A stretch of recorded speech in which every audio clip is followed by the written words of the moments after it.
Bonjour à tous, bon dimanche, bon début de semaine. Le message aujourd'hui, c'est quelle est l'importance de la Sainte Seine pour le chrétien aujourd'hui? C'est une bonne question, c'est une question qu'on peut se poser. Alors, on va regarder notre passage de référence qui est dans Premier Épître aux Corinthiens, le chapitre 11 et le verset 23 à 26. Il dit « Car voici la tradition que j'ai reçue du Seigneur et que je vous ai transmise. » Le Seigneur Jésus, dans la nuit où il fut livré pour être mis à mort, prit du pain, et après avoir prononcé la prière de reconnaissance, il le rompit en disant, « Ceci est mon corps, il est pour vous. Faites ceci en mémoire de moi. » De même, après le repas, il prit la coupe et dit, « Cette coupe est la nouvelle alliance, scellée de mon sang. Faites ceci toutes les fois que vous en boirez, en souvenir de moi. Donc, chaque fois que vous mangez de ce pain et que vous buvez de cette coupe, vous annoncez la mort du Seigneur, et ceci jusqu'à son retour. » Le repas du Seigneur est d'une signification tellement profonde que nous avons tout intérêt à l'étudier et à en comprendre la symbolique afin de ne pas risquer de pécher contre nos sauveurs bien-aimés. William Gurnall a dit, « De même qu'un homme regardant fixement l'ombre d'un objet au soleil ne peut pas du tout percevoir l'ombre bouger. Mais en la regardant après un certain temps, il s'apercevra qu'elle s'est déplacée. Ainsi, dans la réception du repas du Seigneur, un homme peut juger même sa propre foi et d'autres grâces de Dieu comme étant peu ou pas augmentées. Et il ne peut pas non plus percevoir le mouvement de l'Esprit de Dieu en lui à ce moment-là. Cependant, par les fruits et les effets de ceux-ci, il s'apercevra plus tard que l'Esprit de Dieu a peu développé une plus grande foi en lui et d'autres grâces également. Vous savez, une étude du repas du Seigneur est une expérience émouvante tant le sens en est profond. Lorsque Jésus a partagé le pain et le vin avec ses disciples, c'était pendant un repas de la Pâque et tout juste avant d'être sacrifié. Vous pouvez commencer à imaginer un peu la scène, la situation. Jésus était l'agneau parfait qui ôte le péché du monde. Et c'est au moment de la célébration ancestrale de la Pâque, soit la veille de sa mort, que Jésus, et ça c'est un point important, que Jésus a institué un nouveau repas communautaire et que nous partageons jusqu'à aujourd'hui. Un repas communautaire où à instituer le repas du Seigneur ou instituer la Sainte Seine, appelez-le comme vous voudrez. Maintenant, ce rite fait partie du culte chrétien parce qu'il nous rappelle la mort et la résurrection du Sauveur ainsi que notre attente de son glorieux retour à venir. 1 Corinthiens chapitre 11, verset 26 nous dit « Donc, chaque fois que vous mangez de ce pain et que vous buvez de cette coupe, vous annoncez la mort du Seigneur et ceci jusqu'à son retour. » Nous allons découvrir qu'il y a un lien entre la fête de la Pâque juive et le repas du Seigneur. Maintenant, pour bien comprendre ce qu'est le repas du Seigneur, nous devons savoir quelle est la signification de la fête de la Pâque.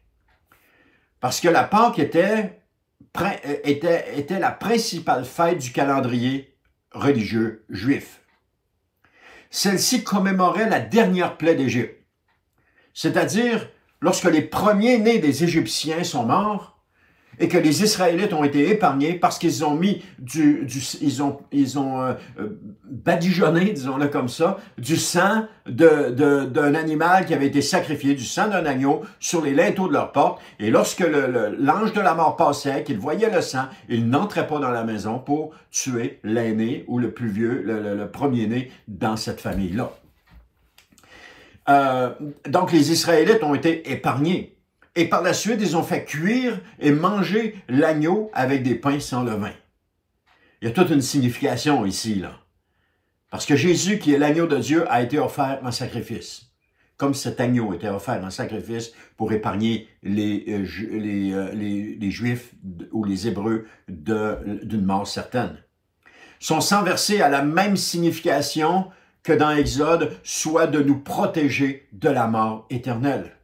Et le fait de manger l'agneau immolé est représentatif de ce que Jésus a dit dans Jean chapitre 5, verset 54, « Celui qui se nourrit de ma chair et qui boit mon sang a la vie éternelle, et moi je le ressusciterai au dernier jour. » Donc, comme les Israélites étaient protégés de la mort, nous sommes aussi protégés de la mort à cause du sacrifice de Christ.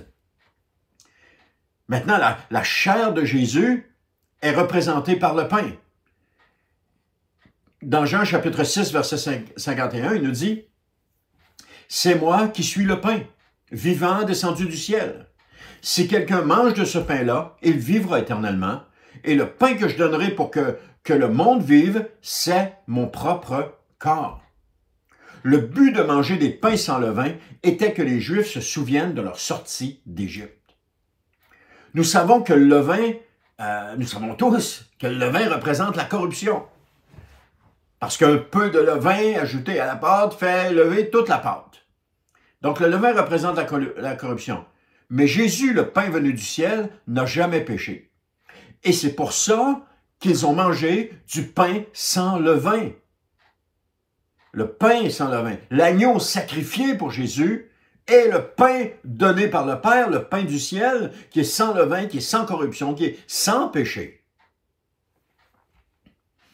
Alors, pour nous aussi, le repas du Seigneur a pour but de nous souvenir de la mort, mais aussi du retour du Seigneur Jésus, nous dit l'apôtre Paul.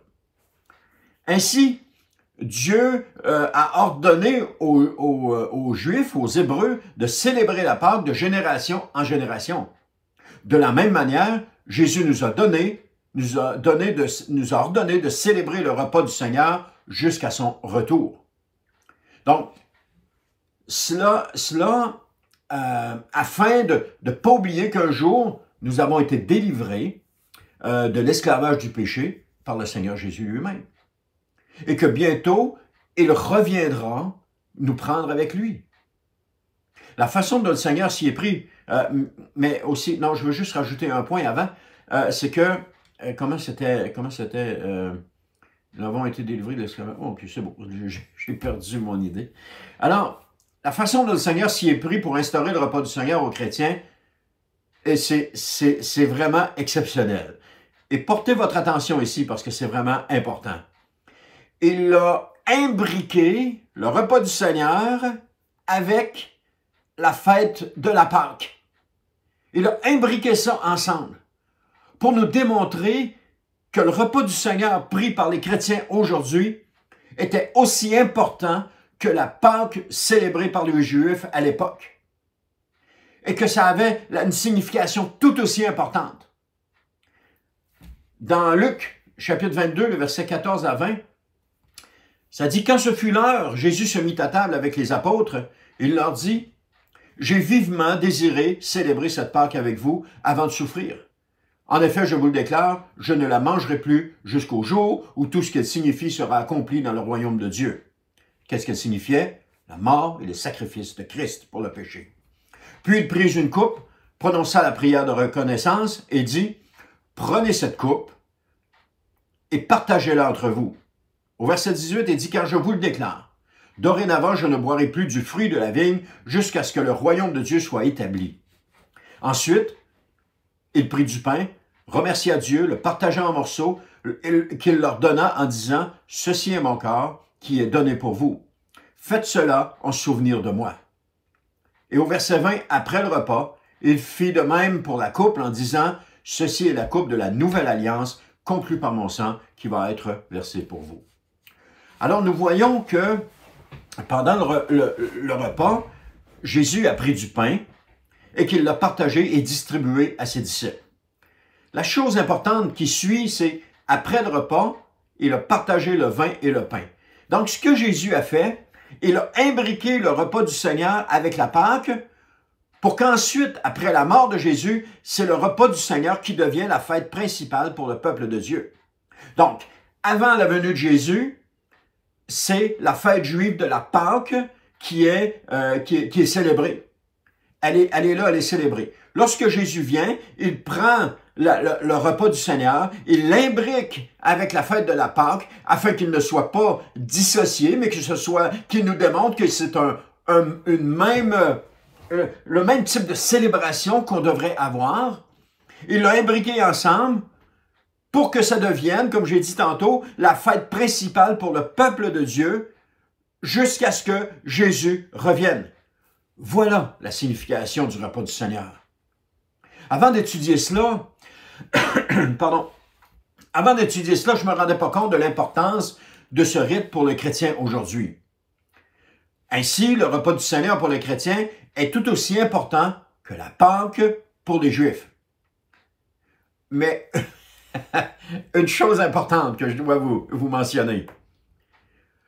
La fête de la Pâque catholique que nous célébrons n'a rien à voir avec la Pâque juive. Franchement, des lapins qui pondent des œufs en chocolat, ça ne fait aucun sens.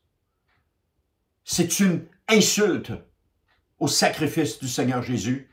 C'est de mépriser le repas du Seigneur.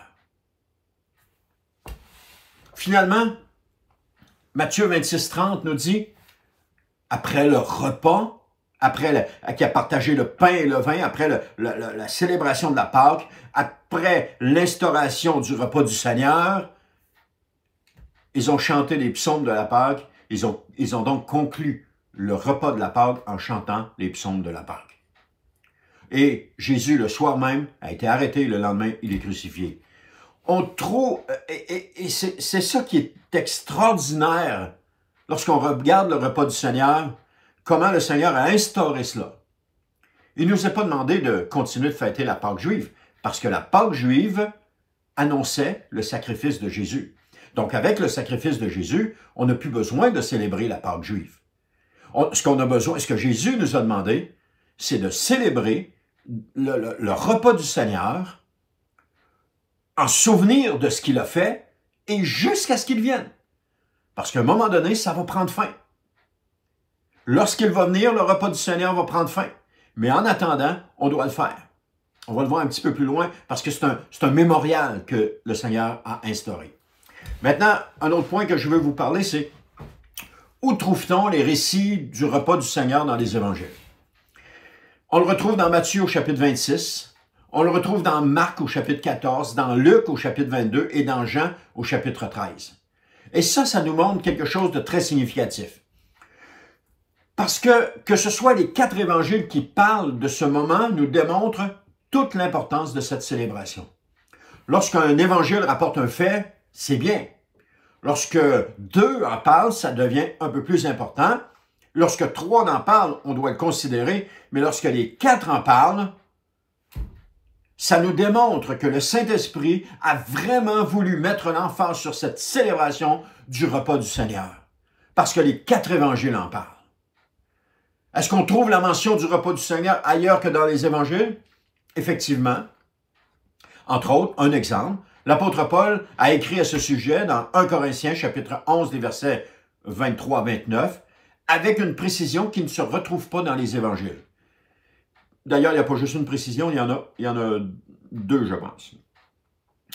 La première, 1 Corinthiens 11, 27 à 29, nous dit, c'est pourquoi quiconque mangerait le pain ou boirait de la coupe du Seigneur d'une manière indigne se rendrait coupable envers le corps et le sang du Seigneur. Que chacun donc s'examine sérieusement lui-même et qu'alors il mange de ce pain et boive de cette coupe. Verset 29, car celui qui mange et boit sans discerner ce qu'est le corps se condamne lui-même en mangeant et en buvant ainsi. Alors, qu'est-ce que ça signifie manger le pain et boire du vin indignement? Il peut y avoir différentes significations. Entre autres, possiblement d'ignorer le véritable sens du repas du Seigneur. Ça serait de prendre la coupe et de manger le pain de façon indignement. Ou d'en oublier quel fort prix notre Seigneur a payé pour notre salut. Ou encore, de permettre que cette cérémonie devienne un rituel vide de sens. C'est-à-dire un rituel religieux qu'on fait par habitude et qu'on répète par habitude. Ou encore, finalement, de participer avec un péché non confessé. Un péché qu'on affectionne, qu'on aime, qu'on entretient et qu'on garde pour nous. Ce que Paul dit au verset 28, c'est que chacun donc s'examine sérieusement lui-même et qu'alors il mange de ce pain et boive de cette coupe. Donc, conformément aux instructions de Paul, nous devons nous examiner nous-mêmes avant de manger du pain ou de boire la coupe. C'est un prérequis. Parce que le repas du Seigneur, il est solennel. Et on doit le faire avec circonspection. C'est pas un moment à prendre à la légère. C'est un moment où on va s'examiner soi-même et c'est de se demander, est-ce que je connais le véritable sens de cette célébration? Je vais répondre à cette question. Maintenant, vous connaissez le véritable sens de cette célébration. Vous ne pouvez pas ne pas prendre le repas du Seigneur en disant, est-ce que je le connais vraiment? Oui, vous le connaissez. Un jour, et ça avait amené beaucoup de tollé dans une église, un pasteur avait permis que le repas du Seigneur soit donné à tous les invités d'un mariage parce que le marié et la mariée avaient demandé de partager le repas du Seigneur et que toute la foule devait le faire. Le problème avec ça, c'est qu'une grande majorité de la foule n'était pas chrétien et ne connaissait pas le véritable sens de cette célébration. Et ça a causé tout un émoi parmi les chrétiens puristes qui ont vivement contesté la décision du pasteur à ce moment-là. L'autre chose, c'est, est-ce que j'ai conscience quel prix fort mon Sauveur a payé pour moi au salut? Cette cérémonie est-elle devenue un rituel vide de sens pour moi? Est-ce que je le fais seulement par habitude? Est-ce que je le fais parce que tout le monde le fait? Chacun de nous, lorsque nous prenons le repas du Seigneur, on doit le prendre consciemment, en sachant la véritable signification. Ou, une autre question qu'on peut se poser, c'est y a-t-il un péché non confessé que j'affectionne dans ma vie? Si la réponse est oui, c'est maintenant le temps de demander pardon. Et de dire au Seigneur que vous ne voulez plus de ce péché-là dans votre vie. C'est de lui demander pardon et de lui demander d'enlever ce péché-là puis de vous aider à ne pas retomber dans ce péché-là. Chaque croyant individuellement pourra répondre honnêtement à ces questions. Il n'est pas honteux de ne pas prendre le repas du Seigneur si nous sentons que nous avons quelque chose qui n'est pas en règle avec le Seigneur. Il n'y a aucune honte. Aucune. On est mieux de respecter le sens solennel du repas du Seigneur que de le prendre à la légère et d'attirer un jugement sur nous, une condamnation sur nous. Soyons sérieux dans notre démarche avec le Seigneur. Si le Seigneur a demandé de prendre le repas du Seigneur jusqu'à ce qu'il vienne, prenons-le, mais Paul dit de s'examiner soi-même. Prenons le temps de s'examiner soi-même.